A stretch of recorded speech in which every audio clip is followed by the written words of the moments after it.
paying someone else to create a lead for you is not freaking marketing. Do really great things for the client, get a story about it, get them to post online, get your SEO going with simply just getting Google reviews. We're getting business. We're taking and selling listings just because we have Google reviews.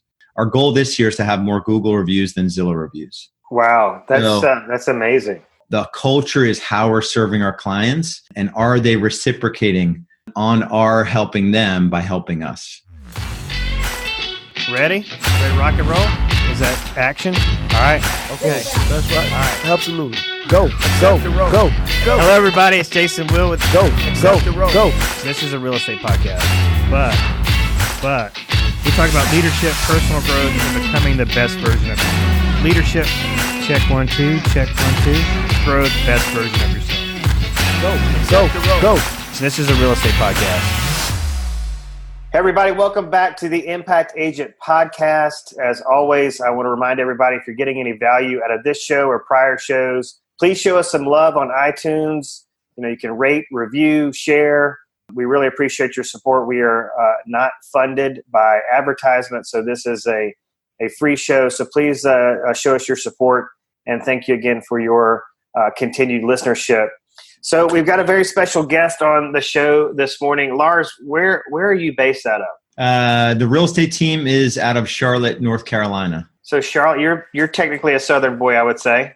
I've been here for 18 years, which pretty much grandfathers me in as a Southerner when it comes to the transient nature of Charlotte, North Carolina. So yeah. Awesome. Well, go ahead and just give everybody your long and formal introduction. Let us know who you are and what you do. Yeah, so I got into real estate as an agent back in 2007, left a cozy corporate job to do it.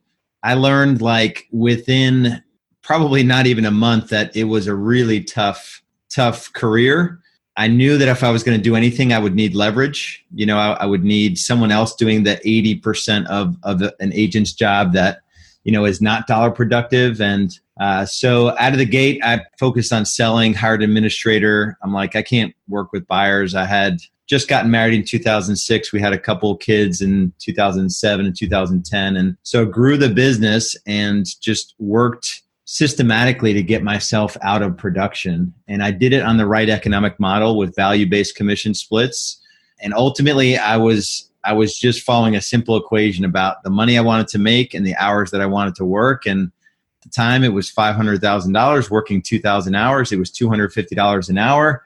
So I just got rid of everything off of my plate that wasn't $250 an hour. And ultimately, it left me, 5 years in, it left me at 1 day a week. And for the last 7 years, I've been 1 day a week because most of a real estate agent's job is less than $250 an hour. So now I'm just more consulting in that business than anything else. Now, did you have a coach early on or a mentor, or are you just intelligent enough to know that you needed this leverage right out of the gate? No, so I came into real estate without any sales experience, without any experience building a team or managing people. I've spent over $750,000 on coaching in the last 12 years. I probably spent $150,000 to $200,000 of that with sort of traditional real estate coaches. I've worked with Craig Proctor, was my first coach. In 2009, I was with Kinder Reese. I was with, probably 2009, I also was coached by Corcoran. Those are the three coaches. I haven't had a real estate coach kind of in the last, it's mostly been business, personal development type stuff, tax and wealth building strategies. I've done everything you could do with Tony Robbins except Platinum Partners. So that's kind of been the journey in terms of personal development, professional development. And then I just realized that none of it really had the solution I was looking for. Most teams, even at the time, and even my first broker, had a business, but he was selling 7 days a week. So he would had multiple locations. He had 20 agents working for him. He had all this overhead, and he was selling, 7 days a week. So that's the model that I was exposed to in my first year of real estate. And then I think I did 250 GCI in 9 months, and I ended up paying him $75,000. And I took home 176. I netted 35 in my first year in real estate. I spent a lot of money on things that mostly didn't work. And then I just went to RE/MAX for 3 years, started my own RE/MAX, but only had a team in the RE/MAX. I've never done the brokerage model at all. I've never just thrown bodies into a thing and hoped for a good outcome.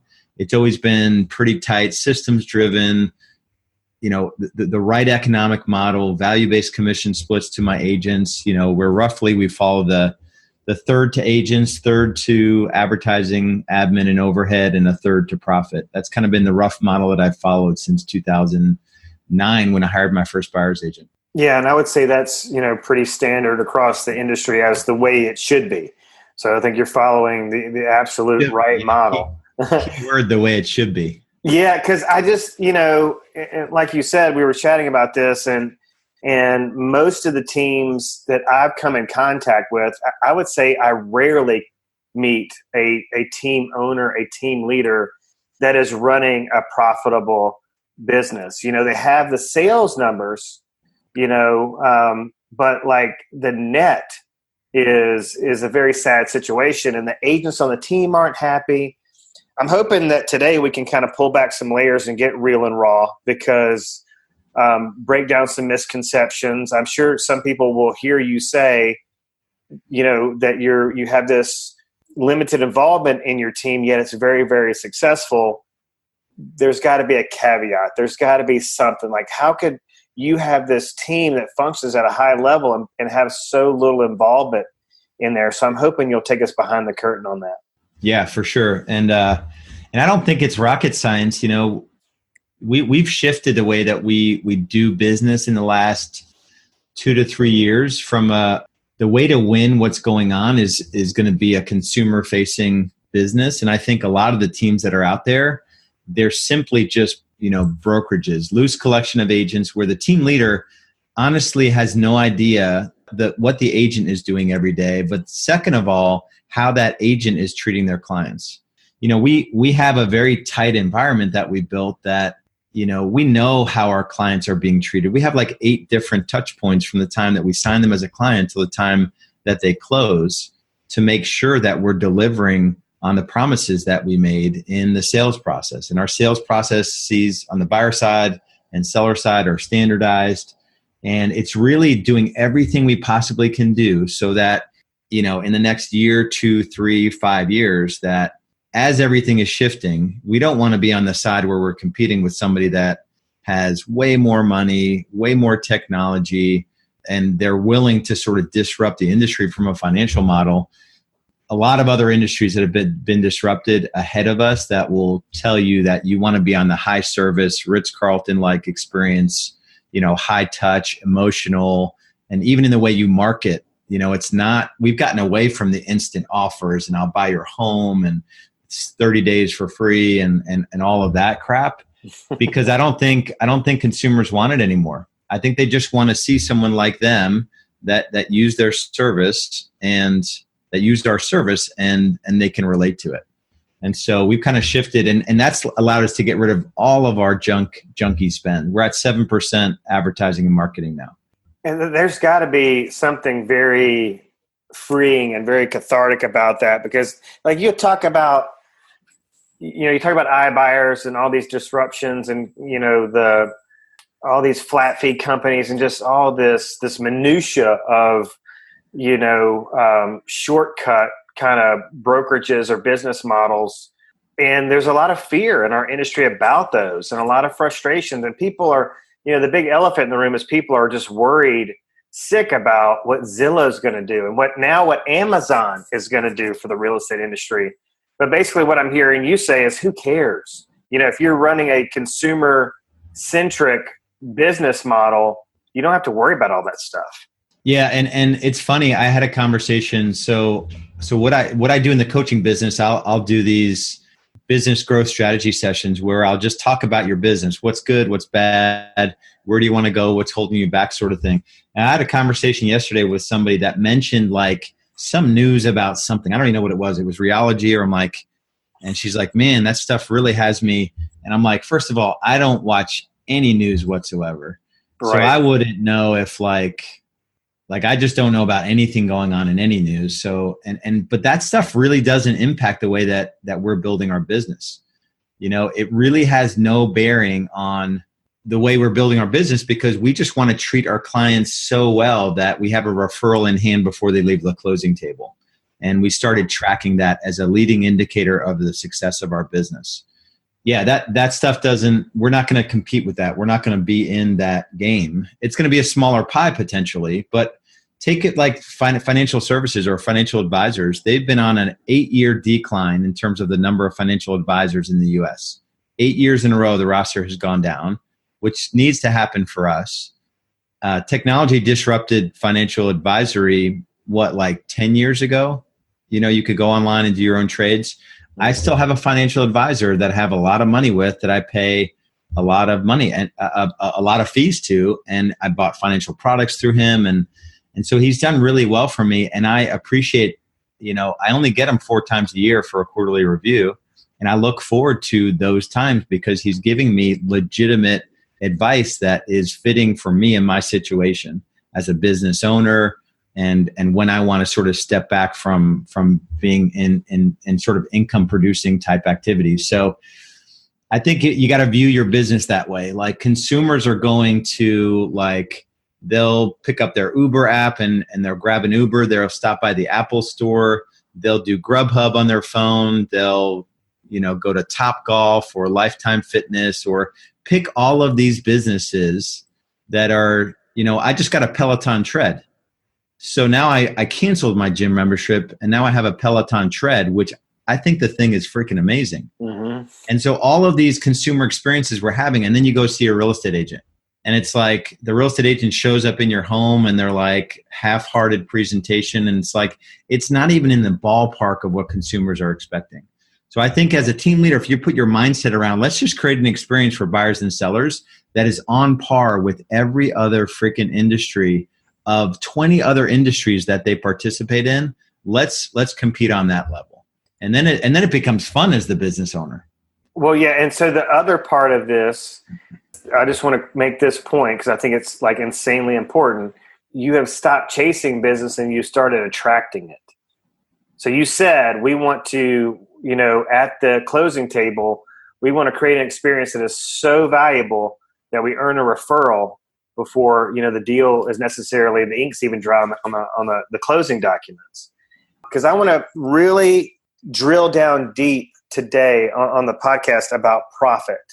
And there's so many aspects of that. So if you're constantly throwing money at all these lead sources and you're scared about, you know, is this other team in your market going to find this next honey hole of leads before you do? And just all the, you know, the hysteria that goes on with throwing money at leads. There was the CEO of Berkshire Hathaway at their convention this year, I think it was this spring, was talking about, you know, how much money the real estate industry spends on leads. There's no more transactions that are happening, but there's millions and millions and millions of dollars being spent. But real estate agents aren't doing more business because of it, and it's just crazy. So a lot of their profitability is being lost in all this money they're throwing at leads. But then I think you also create a culture that trickles down, do you think, to the culture of your real estate team, to these people that are expecting to be fed? It is such an awesome point. You know, I'll get on a strategy session with someone and I'll just ask them, like, what are you doing for marketing? And they'll say, well, we're doing, you know, Zillow, Realtor.com, and paying someone else to create a lead for you is not freaking marketing.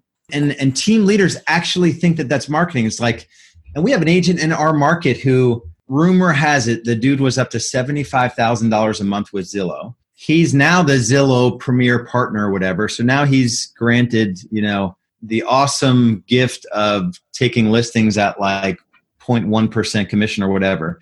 His overall commissions have gone down to 1.7, 1.8% because he's in KW. And I don't know if his business is good or bad. He seems like a really good dude. I don't like paying someone else to get in between you and the consumer. And now it's happening on the instant offer side. And people are like, you know, yeah, I paid $5,000 to get it set up. And now someone else is marketing to my client and I'm paying them a 35% referral. And they're like, and it's great. We're closing. I'm like, your marketing costs are 35%. They're like, no. We pay them a referral, and it's a monthly $2,000 a month. And I'm like, are you listening to what you're saying right now? The model calls for 10 to 12% on lead generation and marketing, and you're spending a $5,000 setup fee, $2,000 a month, and 35% at closing. And what part of that is not registering with you? And they're like, yeah, but and I'm like, okay, yeah, but you're not going to make any money. Yeah, just do really great things for the client, get a story about it, get them to post online, get your SEO going with simply just getting Google reviews. We're getting business. We're taking and selling listings just because we have Google reviews. And there's nothing rocket. We've gotten away from our goal this year is to have more Google reviews than Zillow reviews. Wow, that's amazing. And it wasn't always this way. I never went all in with Zillow. I've only spent $5,000 a month with Zillow ever was my highest. But we do no paid home search leads currently. And we'll do about 3.6 million top line this year. And so just think about, you mentioned the culture within your team. The culture within our team, every team meeting we talk about, tell me all the great stories this week about the clients we served. Like really dig into it. Like, how do we do really great here? We'll read reviews from clients every week in our team meeting. The culture is how we're serving our clients, and are they reciprocating on our helping them by helping us?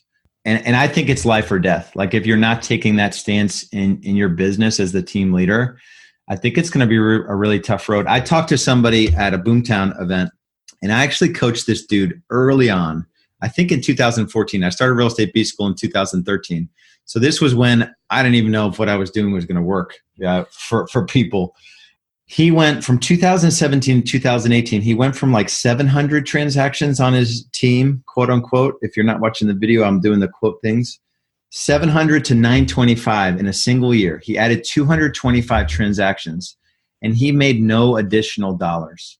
Can you imagine, and I think he was at a 200 average price point. Can you imagine adding $40 million of volume in a single year? And for the additional million plus of gross commission, you as the team leader have nothing to show for it, except more complexity, more transaction coordinators, more agents that are not doing a good job following up with your leads. He spends $100,000 a month on Zillow and Realtor.com combined. Well, that's why I love the statement that I've heard it several different ways, but basically volume feeds the ego, but profit feeds the family.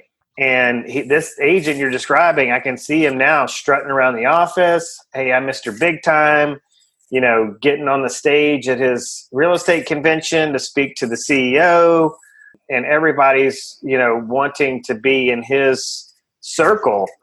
But the story behind the GCI is typically much, much different when you're looking at profitability. And I just think it's rampant. And that's why, you mentioned before we hit record that you have found this niche in the real estate industry in terms of coaching real estate teams to be profitable. Is that a fair description?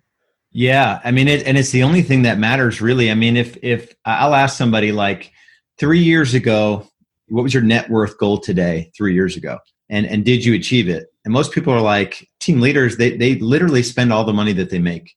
They see money going up in an account and they decide that that's a good thing. Let's go ahead and spend it on, let's wrap a bus, let's throw a billboard up, let's do radio. There's no discipline around having something to show for your efforts. And money is not the only thing. So there's not like, accumulate, for the sake of accumulation. I started doing Profit First, which is a book by Mike Michalowicz. As a business owner, we get to pick our profit. Sales, which is GCI for us, minus profit equals your expenses. And the equation typically for real estate owners or any business owners, sales minus expenses equals profit. If there's something left over, let's call that profit. It's just allowed me to systematically move money around in my businesses. And, every quarter I take out distributions, and it's just a beautiful thing. I've got a healthy tax account, but there is no discipline. Profitability is not an event, it's a habit. And that's a quote from that book. That's good. Yeah, it is a really profound book. And he's just a quirky, guy. And he also wrote a book called Clockwork, which is about like having your business run without you. And if your business can't run without you, so if you're a real estate team leader and your business can't run without you, and the profit of the business depends on you selling a whole bunch of homes, something is really wrong. You know, we took on a client that did 3.3 million of GCI this was probably 2018, and his profit was 200, and he sold 400 personally. So think of all the pressure and overhead, the stress, the hours, all of that for a business that brought home 200,000 pre-tax. You know, and it's insanity. And you're right. I mean, in his market, it's probably like, man, that guy's got his stuff together. You know, he's doing $3 million.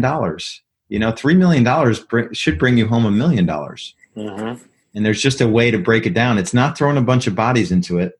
I had a call yesterday with somebody that has 45 agents on her team. I'm like, what? I'm like, we have five. Like to do over 3 million of GCI in a 275 price point market, we have 5, and you have 45. Hopefully you're selling 9 times as many homes as we are, or at least twice as much. And then profit, she got a little squirrely when I talked about profit and are you stressed about money? And she said 100% stressed. There is no money. And I'm like, but you have all those agents, $30,000 a month on Zillow, and then splits that made no sense, and agents that who knew if they were even in town or in the country. And so it's just like, it's a brokerage, and in her mind, she's building a team. And I'm just like, a team is like, you get on the field and there's one person directing all the other people, and everything is, you're winning the game. So I just think people are kind of messed up around it. And it sounds all preachy, and it wasn't an easy journey. I made all the mistakes you could possibly make. I've hired more wrong people than anyone I know. And so I don't sit here today with any feeling like I always had it figured out. I just see it so clearly right now that some people are going to be in for a lot of pain as all of this disruption happens and is happening underneath our feet. Many people don't even see it. Yeah, and I think it's probably hard for many people because this does feed the ego. That is very powerful. That is a powerful potion. You know, it's intoxicating to get all this attention from your office, your marketplace. And if you're with a company like KW and you get on a stage with Gary Keller and you're just kind of like immortalized, you really get, there's these cliques that form, within these big brokerages, and there's a lot of fame that comes with it. I think having to, step out. I heard, a saying at a conference I went to last week that, you can't see the picture from inside the frame, but having to step outside of that and go, I don't have this figured out, because there's a lot of money coming in, but I'm not bringing a lot of that home. I got to make some big changes. So I'm sure that's very, very hard.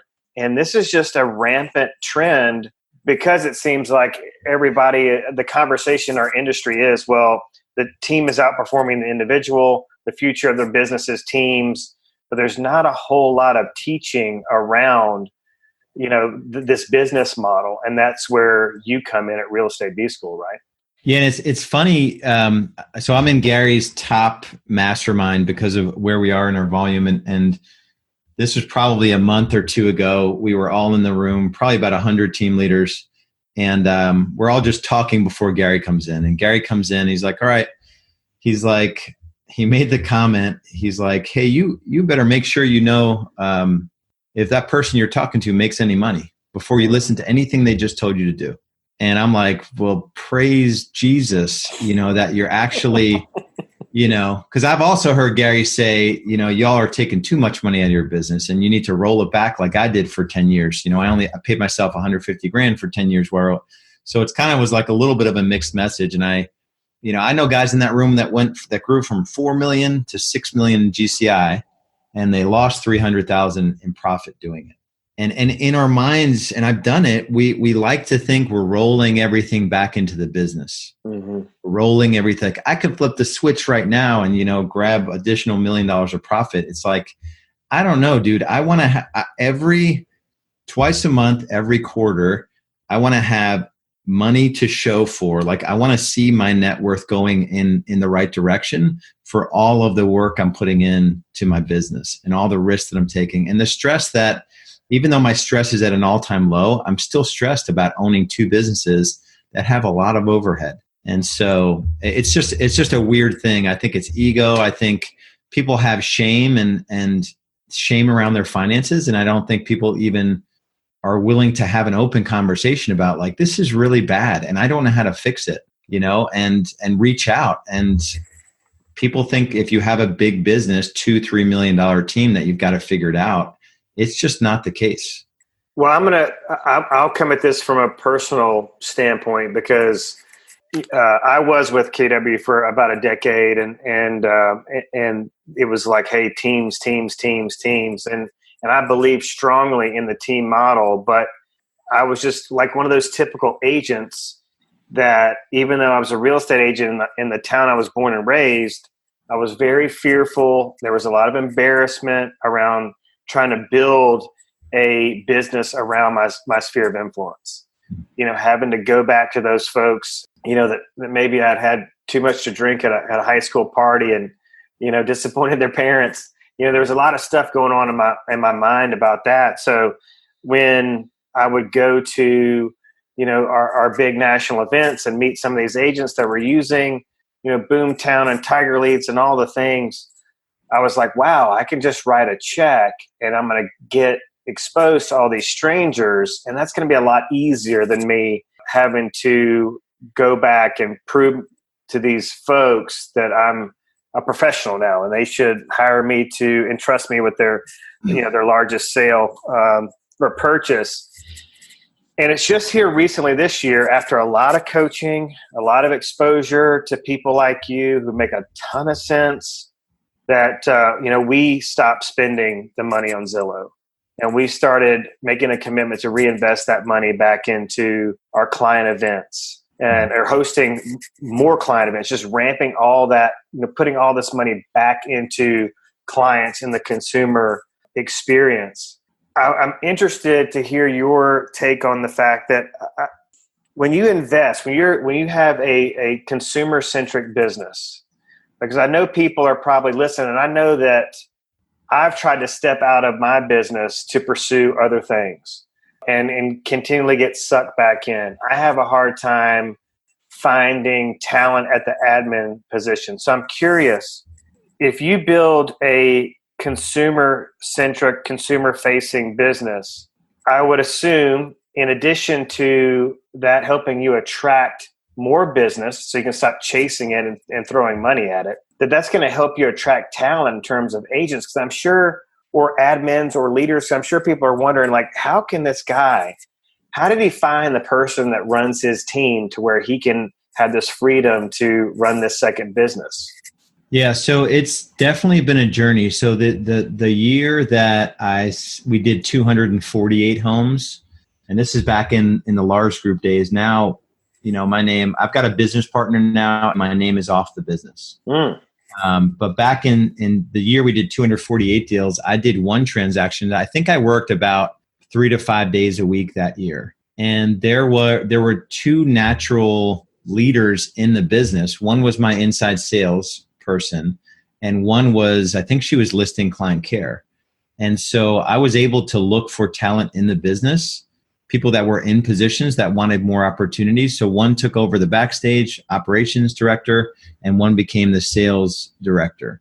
That's enough. So I've got clients that will do 2 million of GCI. They're totally out of production, and they just have two key managers in their business that buffer them from 95% of the stuff.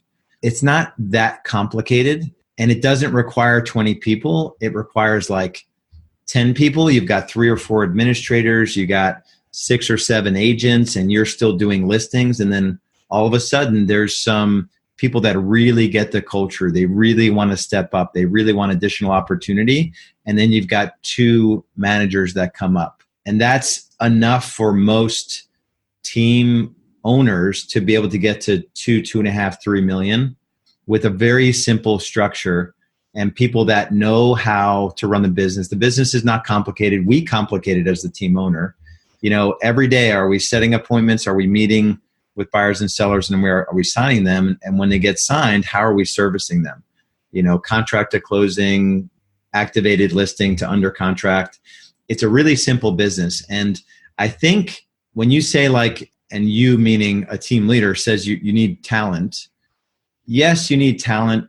I would argue more you need culture, like a core values fit, than talent. Because if your systems are strong enough, you should be able to put someone in a position that can do the thing that you need them to do. And we used to run the systems on Top Producer, where we just had all these different action plans. And if we wanted brownies sent before we went on a listing appointment, we put it in the pre-list plan.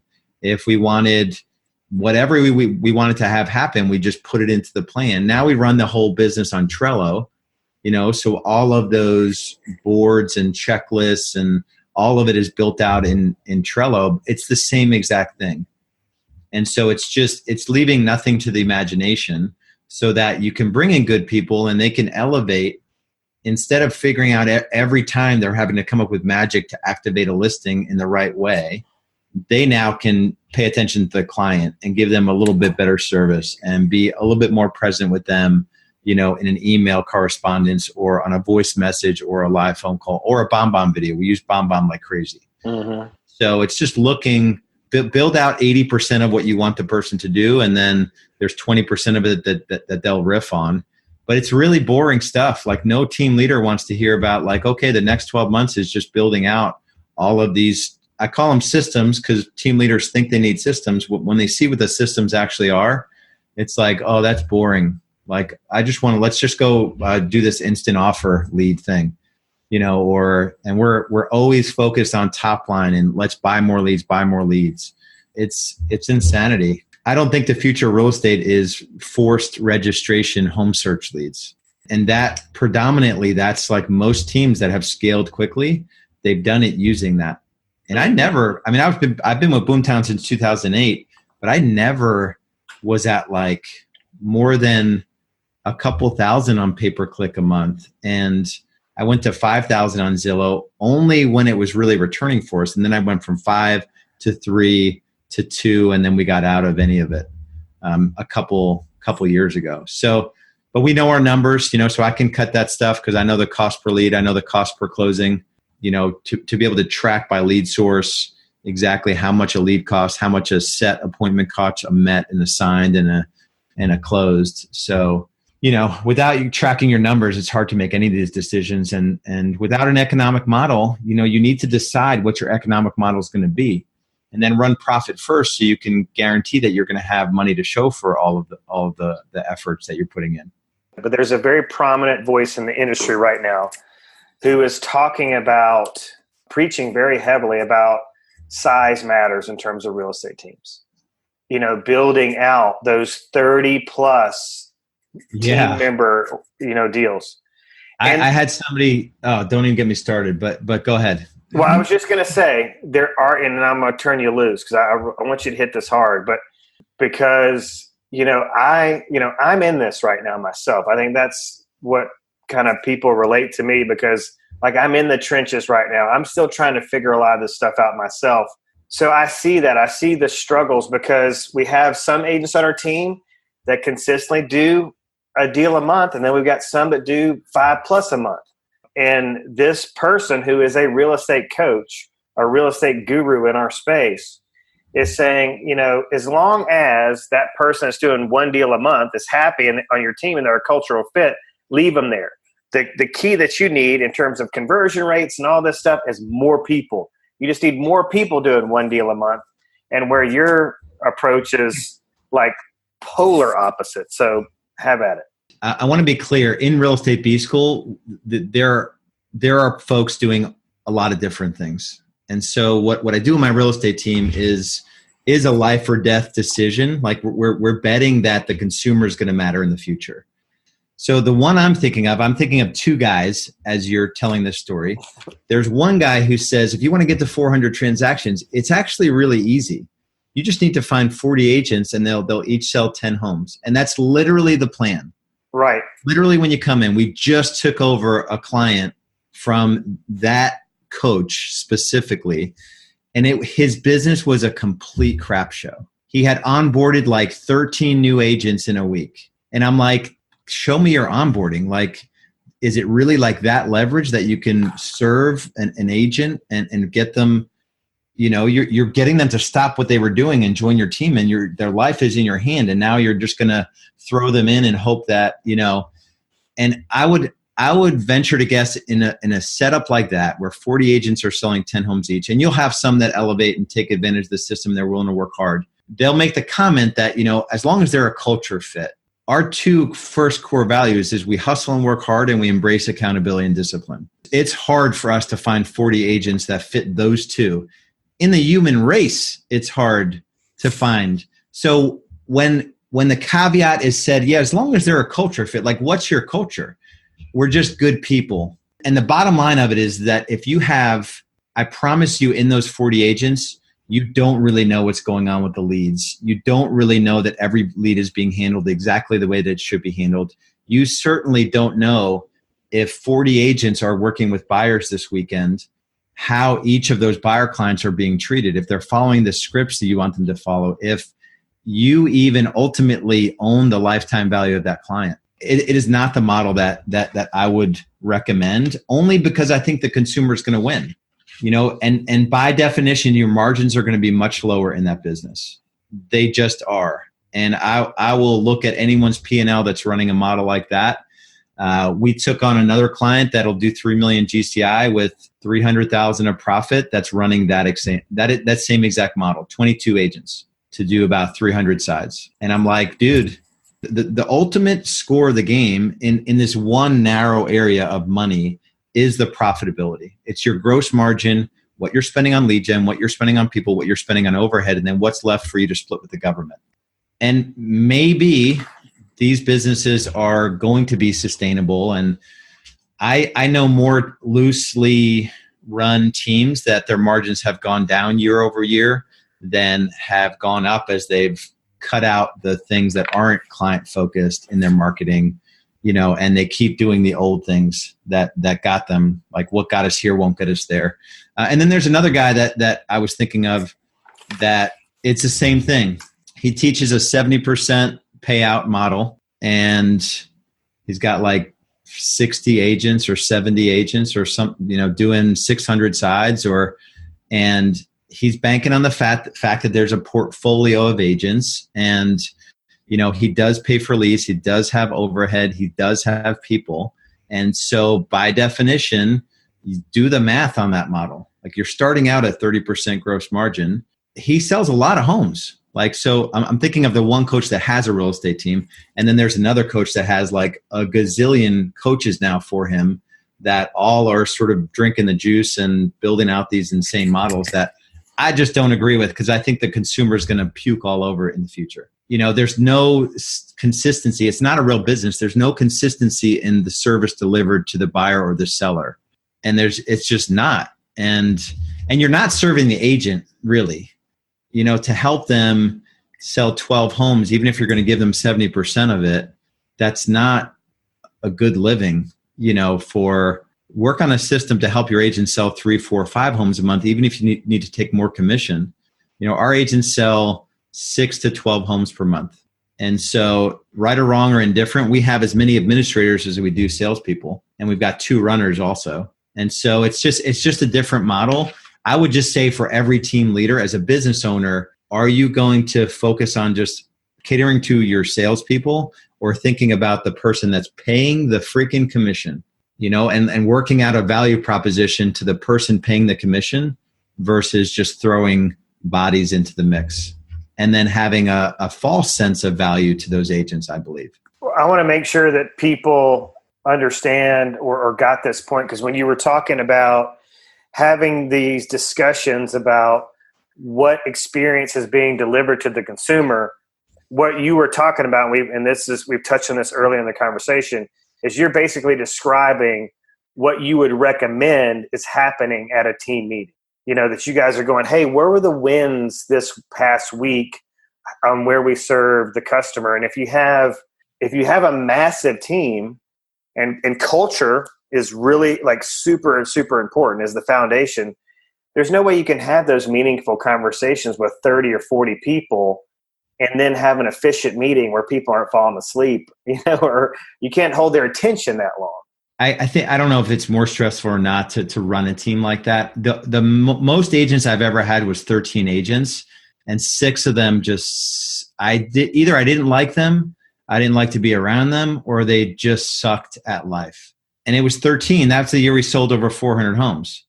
So I sold more homes than the year before, and I surrounded myself with people that they thought they were better than, and it wasn't a business that was worth owning, and it wasn't, I was really profitable that year because I had the right economic model. I mean, I figured out my gross margin and my value-based commission splits really early on when I first started the team.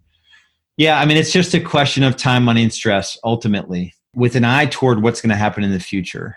And just think it through. It's going to be hard either way. Owning a business and growing a business is going to be hard either way. It's going to be hard to find 40 agents to sell 10 homes each and to be able to sort of manage the lead flow and hold expenses down to be able to make a good profit. That's going to be really hard.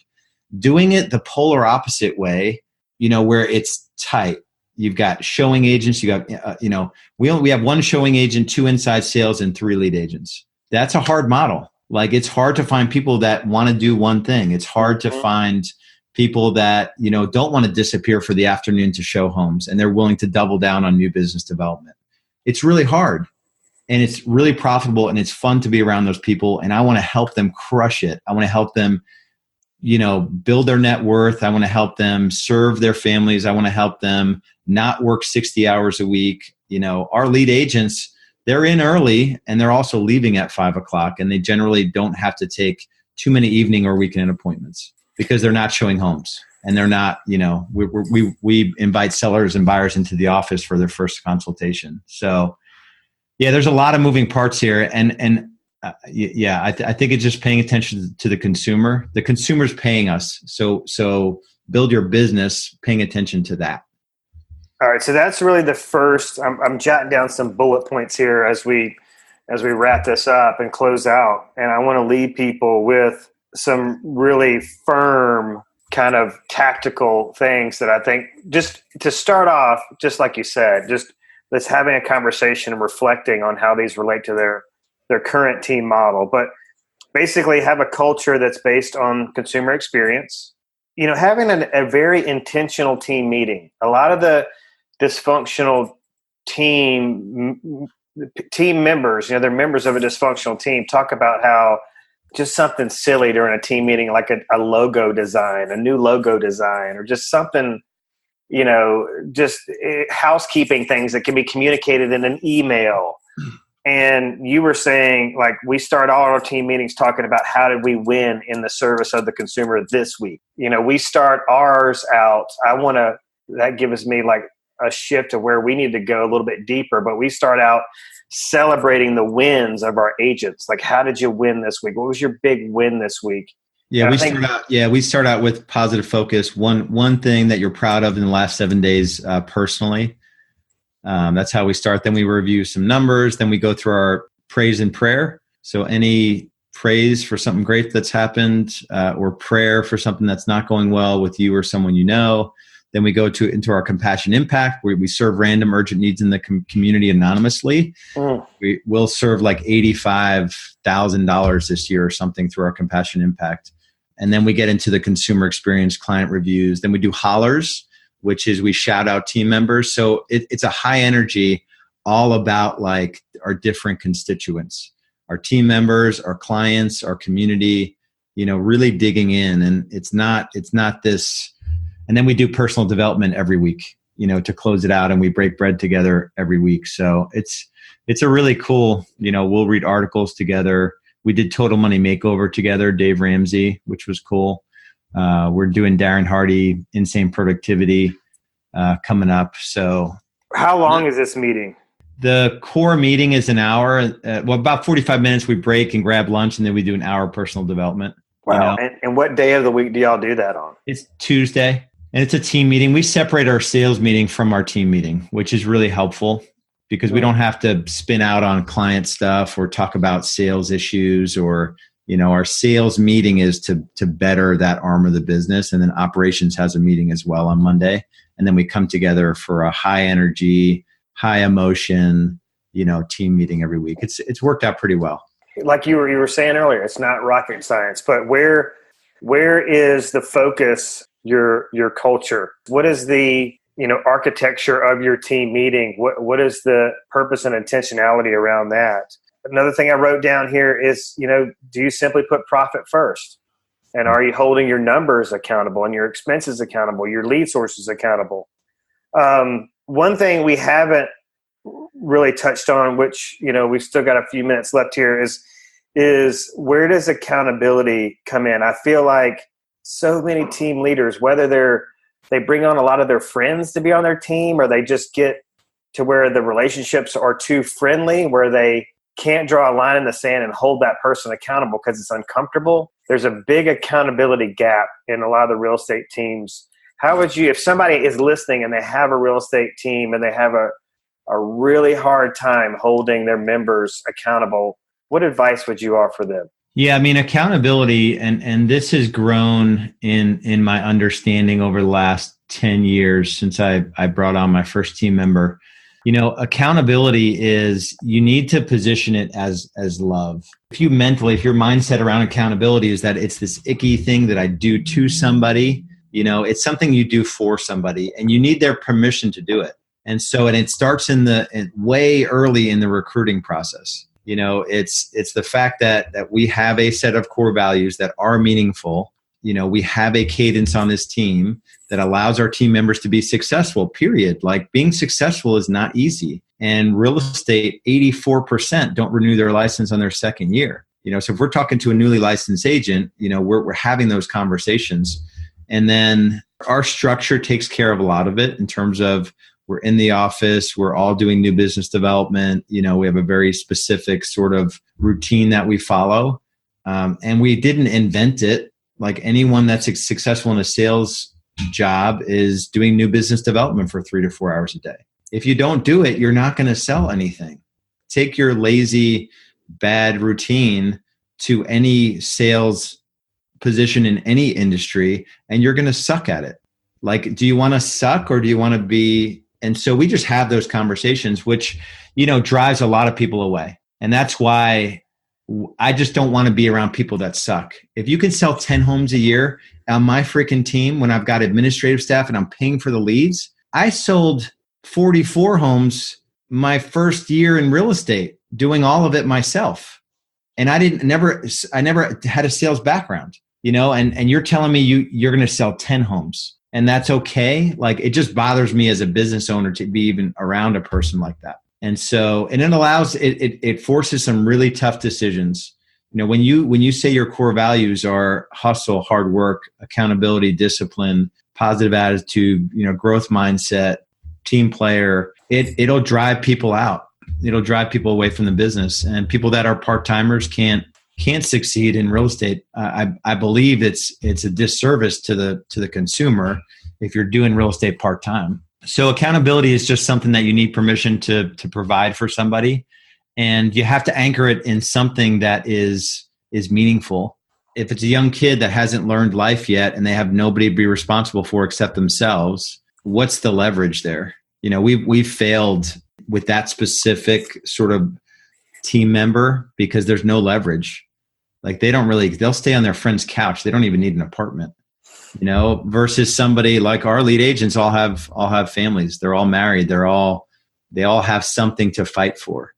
And so there's got to be some leverage there, and just not being afraid of having just an open conversation about coming from listening to understand perspective, but really digging into that person and maybe they're going through something tough, where it's taking their eye off the ball in terms of things they need to do.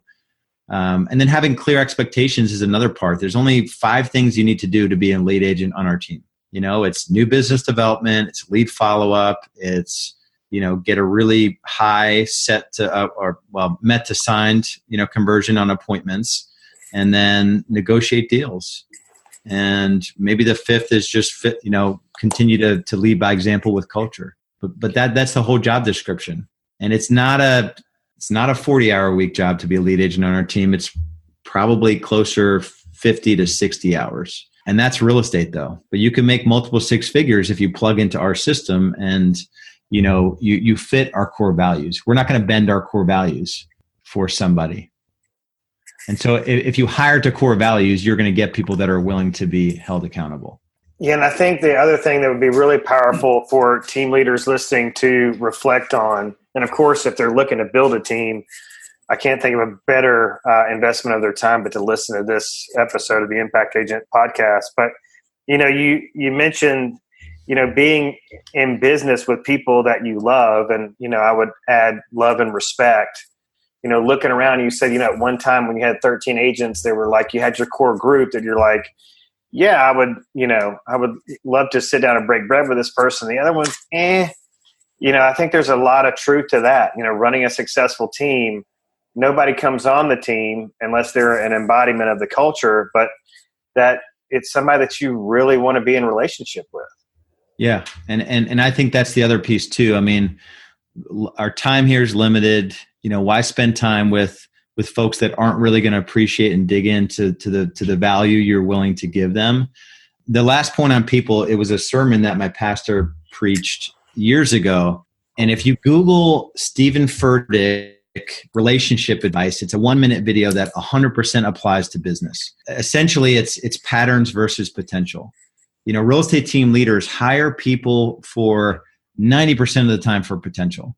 They just got their license. They have no sales experience. They want to do real estate. They're going to be great. There's no track record of anything. And come on our team. You could be one of the 40 agents that may sell 10 homes, versus patterns. Show me a pattern of hard work. I don't care if it's you were the varsity captain soccer of your college and you worked 2 jobs and you graduated in 3.5 years. Whatever it is, just show it to me and let's talk about it. And I think that patterns versus potential, when you're looking to get into business with somebody, hire somebody, make sure you truly understand the patterns of that person, because they're not going to come on your team and change. Wow, and that was a valuable lesson. I mean, that one little 1-minute clip, if you watch it, he's saying it about a woman, getting into a relationship with a man and all of a sudden his porn addiction is going to stop. And all of a sudden he's going to get out of debt. And it's this loser of a guy that has been a loser up to the point you met him and you're looking at his awesome potential. And the guy has not shown a pattern of being a guy that's worth you being around. And that's what the sermon was about. But I was when I heard it, I'm holy cow, how many people have I hired on potential? Right. And then it just stopped and then it clicked for me. All right. So I'm a team leader. I'm listening to this podcast, or I'm looking to build a team and I want to do it the right way. How do you want people to begin the conversation with Real Estate BSchool? Do you want them to go to your website, and what is the website? Let us know. The only thing I have to offer is a 45-minute conversation with me. It's the most fun part of my business is these growth strategy sessions.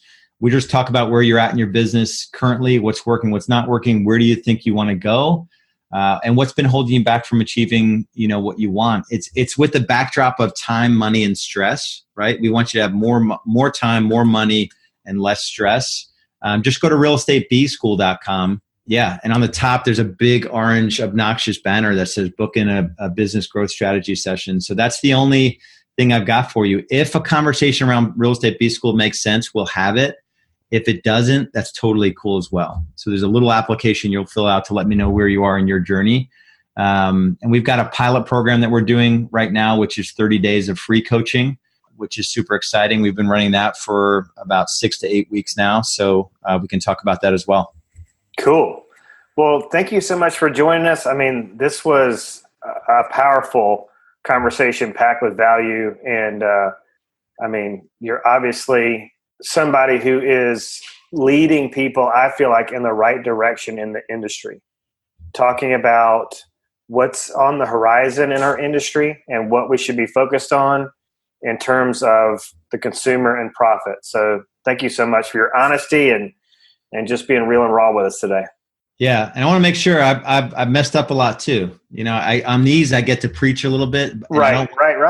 So I'll promise you, if we can have a different podcast about, Lars, tell me the 100 mistakes you've made in business, we could keep talking. So no, I appreciate the time. This is a lot of fun. I love to do stuff like this. So if I could do anything for you or any of your listeners, just let me know. I can almost guarantee that I'll be reaching out personally. So that's awesome. All right. Thanks, Lars. Jason, be good. You too. Thanks for listening to the Impact Agent Podcast. If you like the show and got something out of it, please like the Impact Agent Podcast on Facebook and rate and review the show on iTunes or anywhere you listen to podcasts. This really helps us grow the show and helps other agents find it. Please share it with your friends and coworkers as well. You want us to deliver the show to you via email every week? Then email me at jason@impactagentuniversity.com and we'll send you the show every week. Please let us know what you think about the show, what you like, what you don't, or possibly make a suggestion about a topic you want to hear. Email me at jason@impactagentuniversity.com or leave us a message on Facebook at Impact Agent Podcast. Until next week, everybody be productive, safe, and happy, and always keep learning. This podcast is produced by Johnny Gwynn at Deep Fried Studios in Mobile, Alabama, and is paid for and powered by ImpactAgentUniversity.com.